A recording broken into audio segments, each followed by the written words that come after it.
Hello అండి, అందరికీ నమస్తే. ఈరోజు మనం పైనాపిల్ జామ్ ఇంట్లోనే పర్ఫెక్ట్గా హైజీనిక్గా ఎలా చేసుకోవాలో చూద్దాం. ప్రిజర్వేటివ్స్, ఎసెన్స్ అన్నవి అస్సలు వాడకుండా కేవలం మూడు ఇంగ్రీడియంట్స్ యూస్ చేసి ఈ జామ్ని మనం ఇంట్లోనే ప్రిపేర్ చేసేసుకోవచ్చండి. దీని కనుక మీరు ఫ్రిడ్జ్లో స్టోర్ చేసుకుంటే దగ్గర దగ్గర 2 నుంచి 3 నెలల వరకు వాడుకోవచ్చు. మరి దీని తయారీ విధానం చూద్దామా?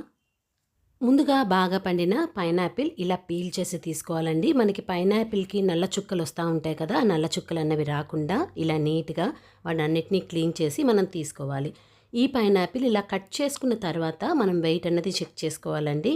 నాకు దగ్గర దగ్గర ఇది ఒక 500 గ్రామ్స్ ఉందన్నమాట. ఇప్పుడు ఇలా చిన్న ముక్కలుగా కట్ చేసుకున్న పైనాపిల్ని మనం మెత్తగా మిక్సీ వేసేసుకోవాలి. ఇప్పుడు ఒక బౌల్ పెట్టుకొని దానిపైన ఒక స్ట్రైనర్ పెట్టుకొని మనం ఇలా మెత్తగా మిక్సీ వేసుకున్న పైనాపిల్ని అసలు వేస్ట్ అన్నది ఎక్కడా లేకుండా మనం ఇలా స్ట్రెయిన్ చేసేసుకోవాలి. ఇలా చేసుకోవటం వల్ల ఏంటంటే పైనాపిల్కి మనకి నల్ల చుక్కలు ఎక్కడైనా పొరపాటున ఉన్నా అవన్నీ ఫిల్టర్ అయిపోతాయి. ఇప్పుడు నా దగ్గర ఉన్న ఈ 500 గ్రామ్స్ పైనాపిల్కి నేను మెజర్మెంట్స్ చెప్తున్నాను.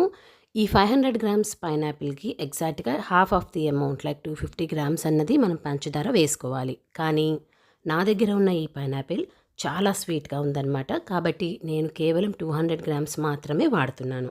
మీరు తీసుకునే పైనాపిల్ ఒకసారి టేస్ట్ చేసి పుల్లగా గనక ఉంటే దాని ప్రకారం మీరు షుగర్ అన్నది అటు ఇటుగా అడ్జస్ట్ చేసుకోవచ్చు. ఇప్పుడు స్టవ్ పైన ఒక ప్యాన్ పెట్టుకుని మనం ఫిల్టర్ చేసి పెట్టుకున్న ఈ పైనాపిల్ జ్యూస్ని ప్యాన్లోకి ట్రాన్స్ఫర్ చేయండి. ఇప్పుడు దీన్ని కదుపుకుంటూ అసలు అడుగన్నది అసలు అంటుకోకుండా ప్రతి 2 నిమిషాలకి కదుపుకుంటూ మనం దీన్ని చిక్కపడేంత వరకు మీడియం ఫ్లేమ్ మీద మాత్రమే దీన్ని ఉడకపెట్టుకోవాలి. ఇప్పుడు ఒక 10-15 నిమిషాలకి మనకి చూస్తున్నారు కదా, ఒక తేటలాగా వస్తుందండి, నురగలాగా. దాన్ని కంప్లీట్గా తీసేసుకోవాలి. దీనివల్ల ఏంటంటే జామ్కి టెక్స్చర్ అన్నది పోతుందన్నమాట.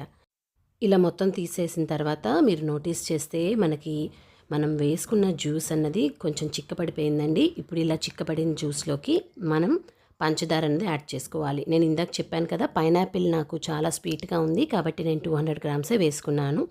మీరు షుగర్ వేసుకునేటప్పుడు మాత్రం ఖచ్చితంగా ఒకసారి టేస్ట్ చూసిన తర్వాత మాత్రమే షుగర్ అన్నది యాడ్ చేసుకోండి. ఇప్పుడు ఈ షుగర్ అంతా కంప్లీట్గా కరిగిపోయేంత వరకు ఇలా కదుపుతూ మనకి జామ్ అన్నది చిక్కపడాలి. చూస్తున్నారు కదా, ఇలా దగ్గరికి వచ్చేంత వరకు మీడియం ఫ్లేమ్ మీద మాత్రమే. అడుగన్నది అస్సలు అంటుకోకూడదండి. ఒక్కసారి అడుగు అంటుకుందంటే మీకు జామ్ది టేస్ట్ అనేది చేంజ్ అయిపోతుంది. ఈ షుగర్ అంతా మెల్ట్ అయిపోయి మనకి జామ్ చిక్కపడటానికి ఎంత లేదన్నా 10-15 నిమిషాలు ఈజీగా పడుతుందండి. ఇలా జ్యూస్ అంతా చిక్కబడిపోయిన తర్వాత దీంట్లోకి మనం నిమ్మరసం అన్నది యాడ్ చేసుకోవాలి. నేనైతే సగం చెక్క దీంట్లో వాడుతున్నానండి.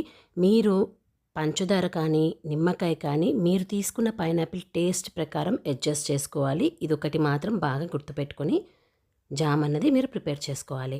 ఇప్పుడు మనం వేసుకున్న నిమ్మరసము కంప్లీట్గా అన్ని వైపులా జామ్కి పట్టేలాగా కలుపుకొని జామ్ కంప్లీట్గా చిక్కబడేంత వరకు ఇలా కదుపుతూ మీడియం ఫ్లేమ్ పైన మనం ఉడకపెట్టుకోవాలి. ఒక 5-6 నిమిషాలకి జామ్ చూస్తున్నారు కదండి, ఇలా చిక్కపడుతుందనమాట. మీరు స్టవ్ అన్నది ఇలా ఉన్నప్పుడు కట్టేస్తే సరిపోతుందండి. ఎందుకంటే ఆరిపోయిన తర్వాత ఇంకా ఫ్రిడ్జ్లో పెట్టుకున్నాక జామ్ అన్నది చాలా చిక్కగా అయిపోతుందనమాట. ఇప్పుడైతే నేను స్టవ్ కట్టేసి ఒక అరగంట జామ్ని ఆరపెట్టుకుంటున్నానండి. ఇప్పుడు ఒక అరగంట తర్వాత చూస్తున్నారు కదా, మనం కట్టేసినప్పటికీ ఇప్పటికీ జామ్ అన్నది చాలా చిక్కపడింది. దీన్ని ఇలానే ఫ్రిడ్జ్లో పెట్టుకుంటే ఇంకొంచెం చిక్కపడుతుందనమాట. చూస్తున్నారు కదా, బయట మనం కొనుక్కునే జామ్ కూడా ఎటువంటి ప్రిజర్వేటివ్స్ లేకుండా పర్ఫెక్ట్గా ఇంట్లోనే చేసేసుకోవచ్చు. ఈ వీడియో మీకు నచ్చినట్లయితే ఒక లైక్ చేయండి. మీ ఫ్రెండ్స్ అండ్ రిలేటివ్స్ అందరితో షేర్ చేయండి.